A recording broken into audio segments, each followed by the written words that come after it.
although there was racial tension, there was an acceptance and a desire to view the African American culture in their paintings, in their literature, in their performances, entertainment.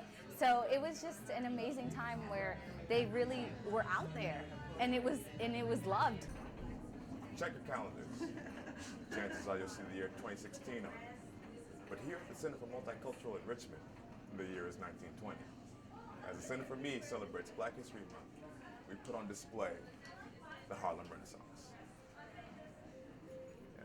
As Black History Month came to a close, the Center for Multicultural Enrichment's celebration kept on, focusing on the Harlem Renaissance, 1920s explosion in African American culture in New York City. Students and faculty alike were taken almost 1 century back in time. Culture and creativity were emphasized, and according to Melanie Pearl, the center's director, this was all a part of a greater mission.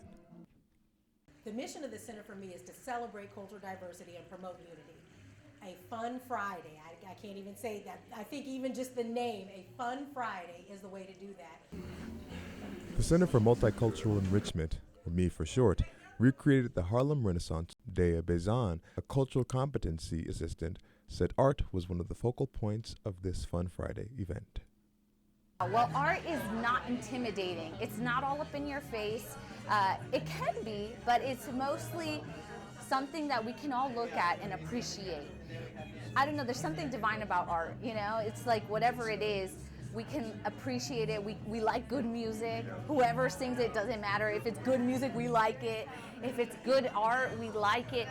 I guess it takes back from who's doing it and more of like, what is it? And because we don't look at the color, we just look at the art, I think that's what helps. I think that's why music and art has been so revolutionary, not just in Harlem Renaissance, but throughout history. It's created walls to come down and for people to come and be united. Adjacent to the showroom, the Center for Me brought to life the famous New York City Cotton Club, a once segregated establishment. We introduced, and I actually let my staff know today, hey, the Cotton Club, I wasn't allowed to walk into the front doors of the Cotton Club. I could perform there, but I wasn't allowed to pay my cover charge and sit down and have a meal at the Cotton Club. It was a segregated, all-white club. So one of the things that's important is not to just talk about the food, fun, and fellowship of culture, but to keep it real about culture. And that's what we're able to do, even though we disguise it in a Fun Friday.